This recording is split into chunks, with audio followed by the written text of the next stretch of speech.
You're listening to the Uptime Wind Energy Podcast, brought to you by BuildTurbines.com.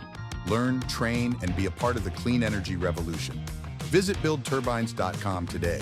Now here's your hosts, Alan Hall, Joel Saxum, Phil Totaro, and Rosemary Barnes. Welcome to the Uptime Wind Energy Podcast. I'm your host, Alan Hall, in the Queen City of Charlotte, North Carolina, and I have Yolanda Padron in, of all places, Austin, Texas. We're together to talk to this week's news, and there's a lot going on. But before we do, I want to highlight that Joel Saxum and I will be in Edinburgh, Scotland for the ORE Catapult UK Offshore Supply Chain Spotlight. That's on December 11th, which is a Thursday. We're going to attend that event. We're excited to meet with everybody over in the UK and in Scotland.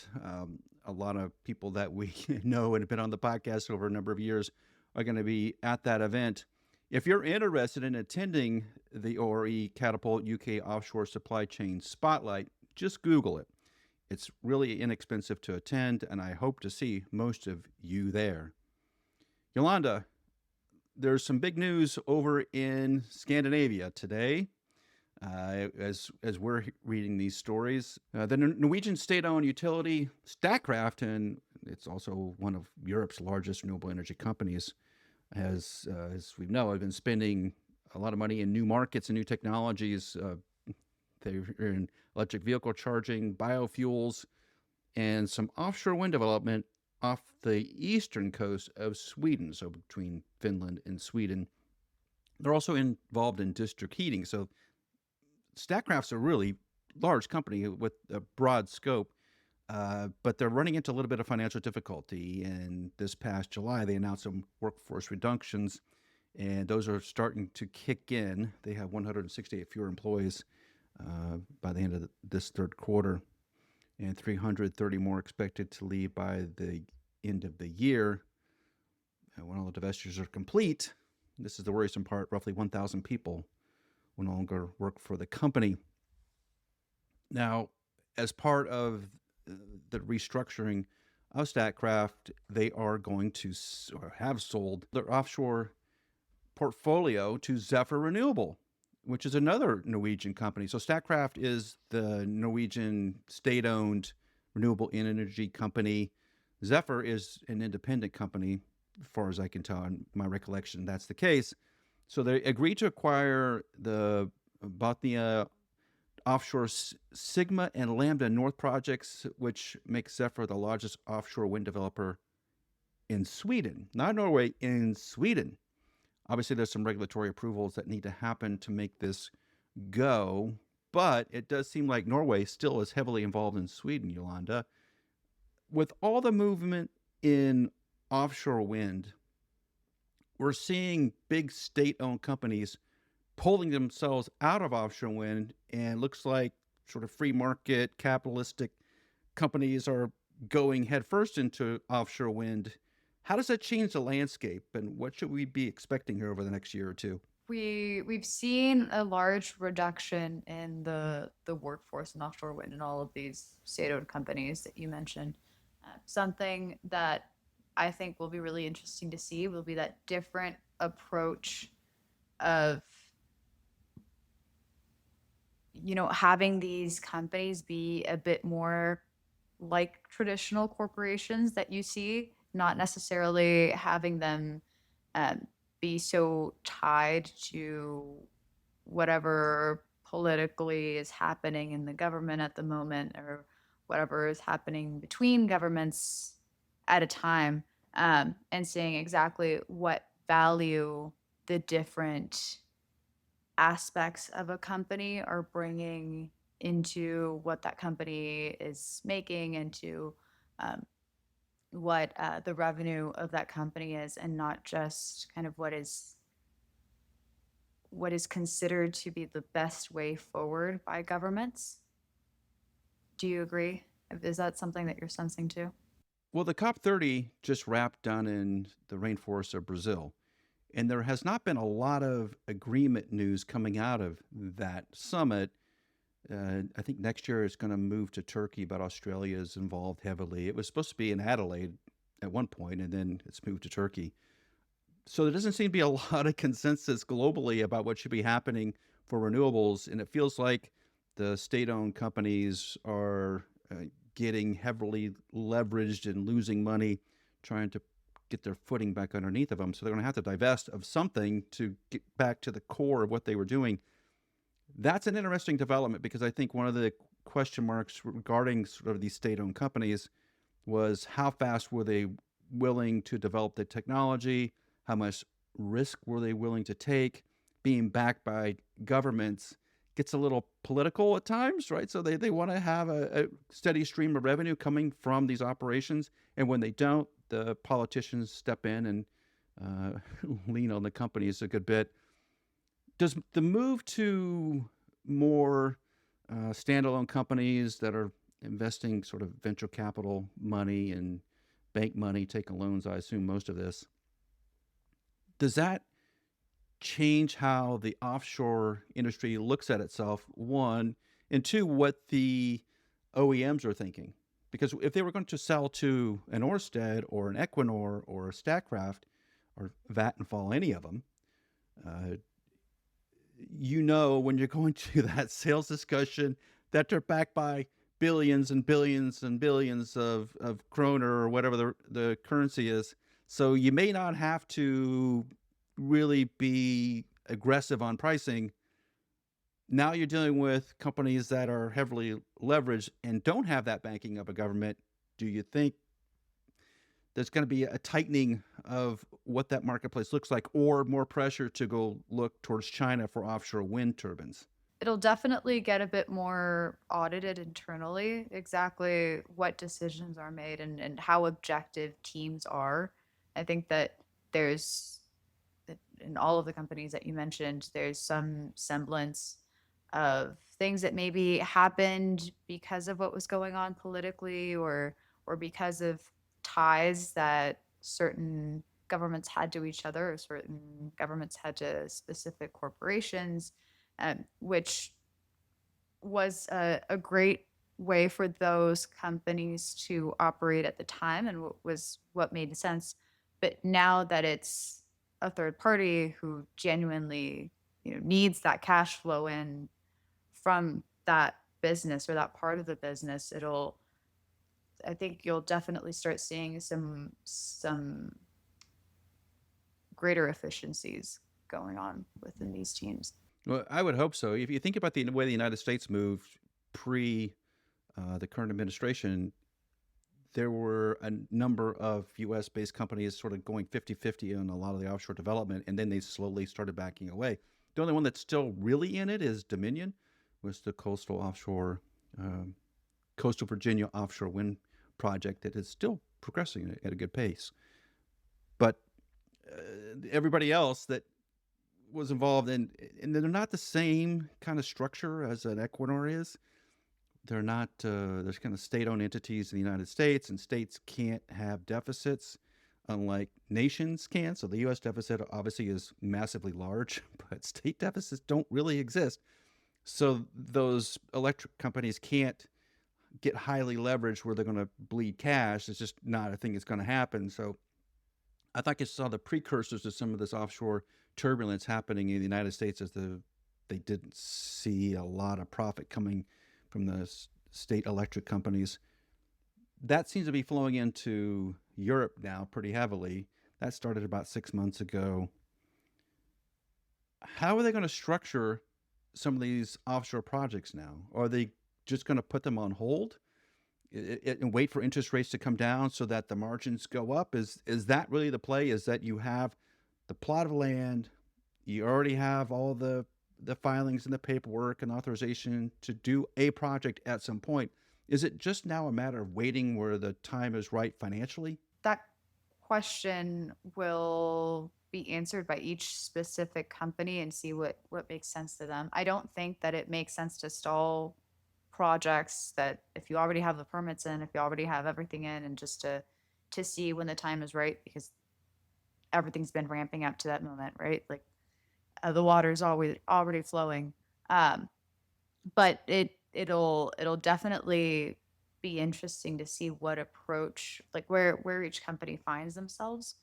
they'll have to rely on what information has come out in the past and maybe try to analyze it, try to see exactly where things went wrong, or try to pinpoint what decisions to not make again, knowing what they know now. But with everything already flowing and everything already in queue, it'll have to be something that's done sooner rather than later to not lose any of that momentum of the projects, because they're not reinventing the wheel. Siemens is developing a 20 odd megawatt offshore turbine, 22 megawatt, if I remember right, 21, 22, something in there. Obviously, Ming Yang and some others are talking about upwards of 50 megawatts in the turbine. If you have a lot of capital at risk and not a lot of government backing in it, are you going to step down and stay in the 15 megawatt range offshore because there's some little bit of history? Or are you going to just roll the dice on some new technology, knowing that you can get the dollar per megawatt down if you bought a Chinese wind turbine, put it in the water? Do you roll that dice and take the risk? Or is the safer bet, and maybe the financing bet, going to play out easier by using a Vestas 15 megawatt turbine or a Siemens older offshore turbine that has a track record with it? I think initially it'll have to be using what's already been established and kind of the devil you know, right? I think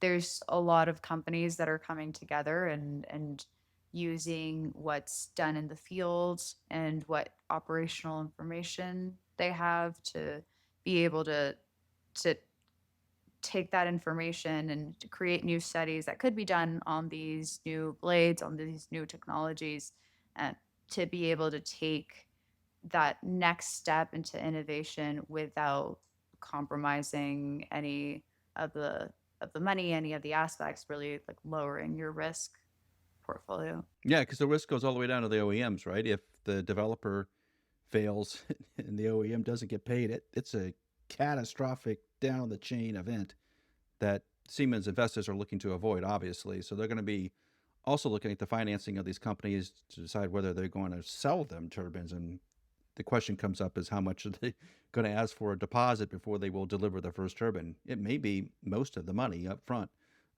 It generally is, unless you're a big developer. So this is going to be an interesting turning point for the offshore wind industry. And I know in 2026, we're going to see a lot more news about it, and probably some names we haven't heard of in a while coming back into offshore wind. Don't miss the UK Offshore Wind Supply Chain Spotlight 2025 in Edinburgh on December 11th. Over 550 delegates and 100 exhibitors will be at this game-changing event. Connect with decision makers, explore market-ready innovations, and secure the partnerships to accelerate your growth. Register now and take your place at the center of the UK's offshore wind future.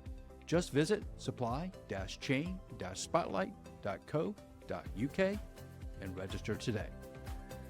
Well, as we all know, the offshore wind industry has sort of a problem, which is now starting to become more prevalent, which is the first generation of offshore wind turbines that prove that the technology could work at scale are getting old. And we're also developing a lot of new wind turbines, so the blade lengths are getting much longer. We don't have a lot of design history on them. Decommissioning is expensive, of course. Anything offshore is expensive. What if we can make those blades last longer offshore? How would we do that? Well, that question has come up a number of times at many of the conferences that I have attended. And it looks like ORE Catapult, which is based in the UK and has their test center in Blyth, England, is working with Bladena, which is a Danish engineering company that's now owned by RES. So if you haven't seen anything from Bladena, you're not paying attention. You should go to the website and check them out. They have all kinds of great little technology, and I call it little technology, but innovative technology to make blades last longer. So some really cool things from the group at Bladena. But they're going to be working with ORE Catapult to test an 88-meter blade for torsion. And I'm an electrical engineer. I'm going to admit it up front, Yolanda. I don't know a lot about torsional testing. I've seen it done a little bit on aircraft wings, but I haven't seen it done on wind turbine blades. And my understanding, talking to a lot of blade experts like yourself, is when you start to twist a blade, it's not that easy to simulate the loads, wind loads that would happen normally on a turbine in the laboratory. Yeah, absolutely. I think this is going to be so exciting as someone in operations, right? Traditionally in operations, because I think a lot of the technology that we've seen so far and the development of a lot of these wind projects has been from teams that are very theory based, and so they've seen what simulations can be done on a computer, and those are great and those are perfect, but as everyone knows, the world is a crazy place. And so there's so many factors that you might not even think to consider before going into operations and operating this a wind farm for 10, 20 years. And so something that Bladena is doing is bringing a lot of that operational information and seeing, like, applying that to the blade testing to be able to get us to the next step of being able to innovate while knowing a little bit more of what exactly you're putting on there and not taking as big of a risk. Does the lack of torsional testing increase the risk? Because if you listen to uh, a lot of blade structure people, one of the things that's discussed, and Bladena has been working on this for a couple of years. I went back 2 or 3 years to see what some of the discussions were.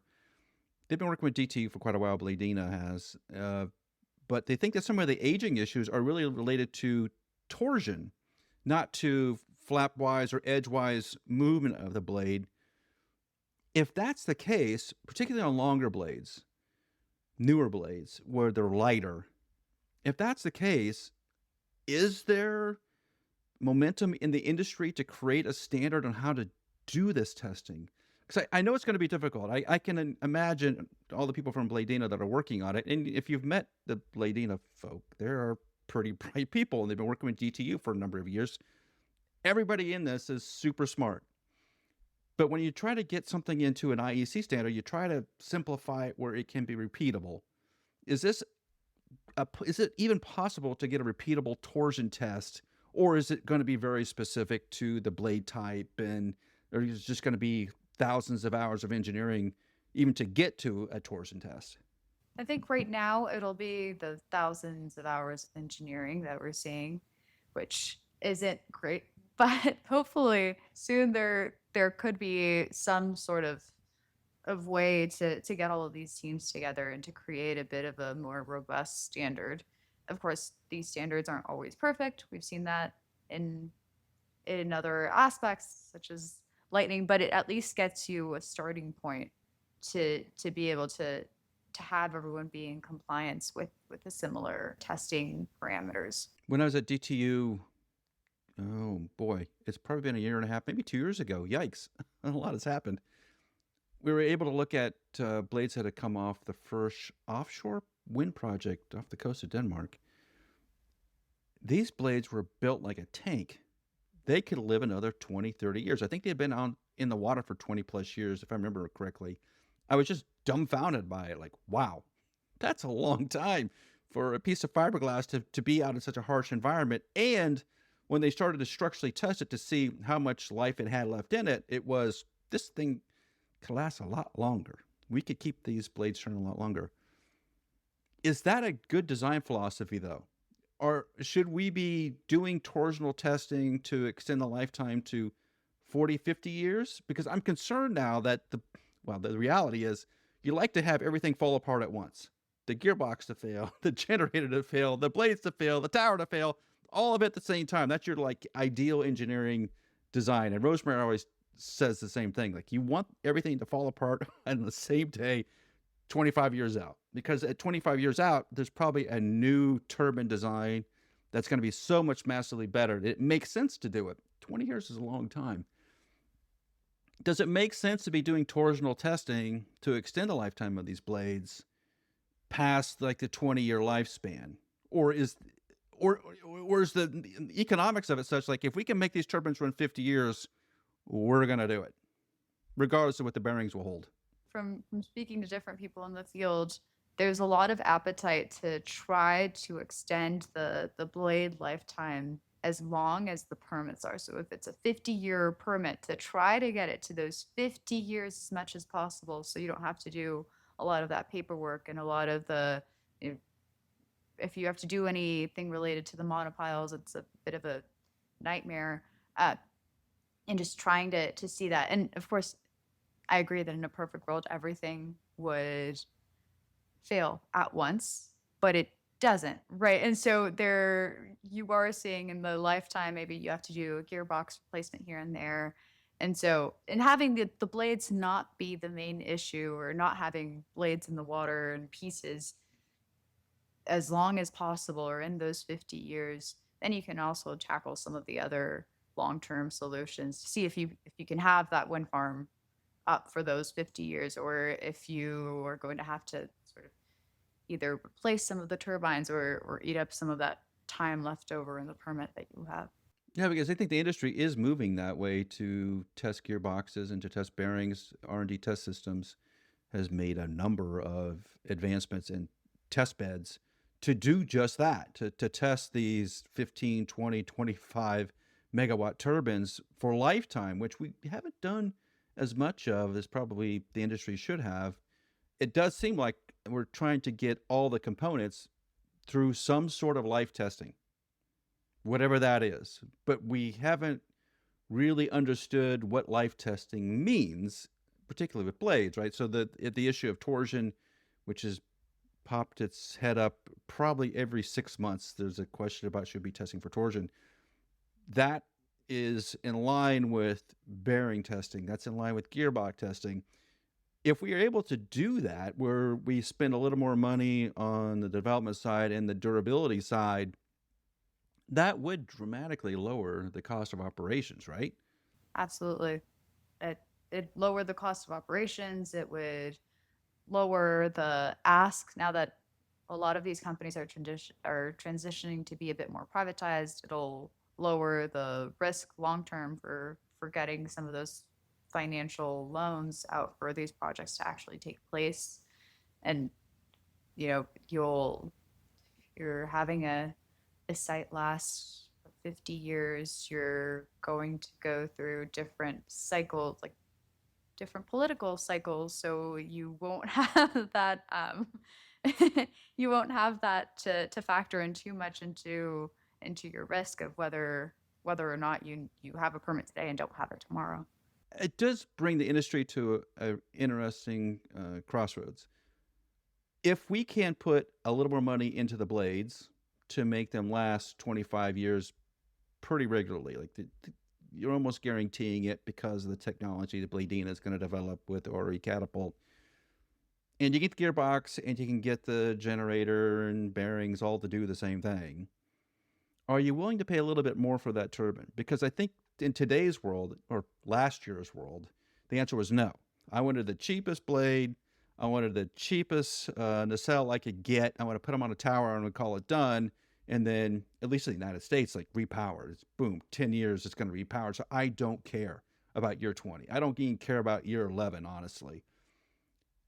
Those days are gone for a little while, at least. Do you think that there's appetite for, say, a 10% price increase, maybe a 15%, say 20? Let's just go crazy and say it's a 20% price increase to then know, hey, we have some life cycle testing. We're really confident in the durability of these turbines. There's a trade-off there somewhere there, right? Yeah. I mean, spending 10-20% of CapEx it will, if you can dramatically increase the lifetime of the blades, and not just from the initial 10 years, making them 20 years like we're talking about, but some of these blades are failing before they hit that 10-year mark because of that lack of testing, right? That we've talked to so many people about, and it's an unfortunate reality, but it is a reality, right? And so it is something that if you're either losing money just from having to do a lot of repairs or replacements, or you're losing money from all of the downtime and not having that generation until you can get those blade repairs or replacements. So in spending a little bit more upfront, I feel like there should be great appetite from a lot of these companies to spend that money and not have to worry about that in the long term. Yeah, I think the 2026, 27. Joel would always say it's 2027. But let's say 2027, if you have an opportunity to buy a really hardened Vestas turbine or a new Mingyang twin-headed dragon turbine, whatever they're going to call this thing,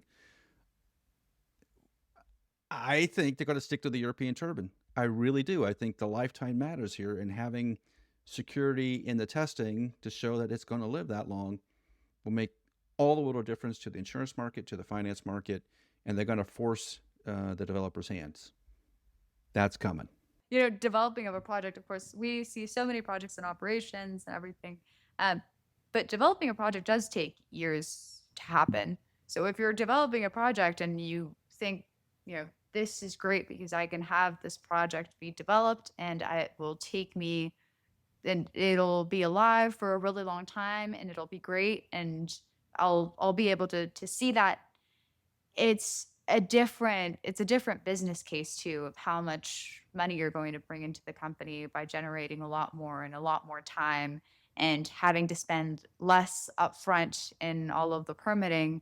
Because if instead of having to develop 2 projects, I can just develop 1 and it'll last as long as 2 projects, then do you really have your business case made for you, especially if it's just a 10 to 20% increase instead of a doubling of all of the costs and effort. Delamination and bond line failures in blades are difficult problems to detect early. These hidden issues can cost you millions in repairs and lost energy production. CIC NDT are specialists to detect these critical flaws before they become expensive burdens. Their non-destructive test technology penetrates deep into blade materials to find voids and cracks traditional inspections completely miss. CIC NDT maps every critical defect, delivers actionable reports, and provides support to get your blades back in service. So visit CICNDT.com because catching blade problems early will save you millions. I know Yolanda and I are preparing to go to WOMA, Wind Energy O&M Australia, 2026 in February. Everybody's getting their tickets and their plans made. If you haven't done that, you need to go onto the website, WOMA, W-O-M-A, 2026.com, and register to attend the event. There's only 250 tickets, Yolanda. That's not a lot. We sold out last year. I think it's going to be hard to get a ticket here pretty soon.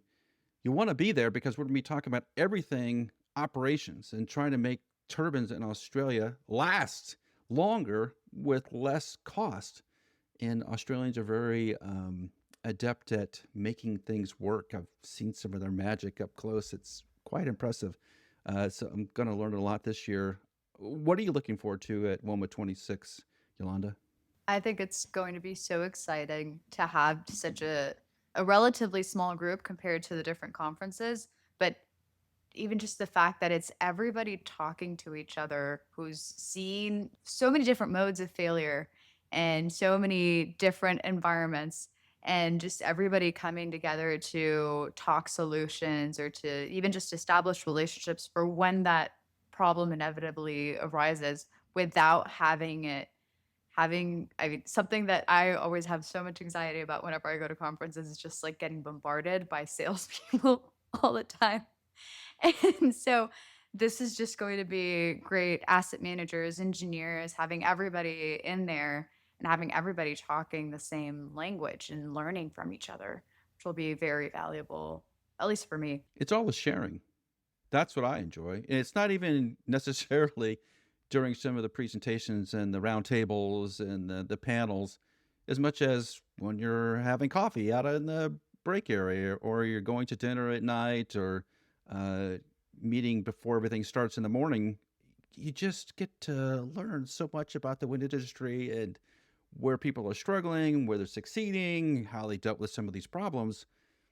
That's the way the industry gets stronger. We can't all remain in our little foxholes, not looking upside, afraid to poke our head up and look around a little bit. We have to be talking to one another and understanding how others have attacked the same problem.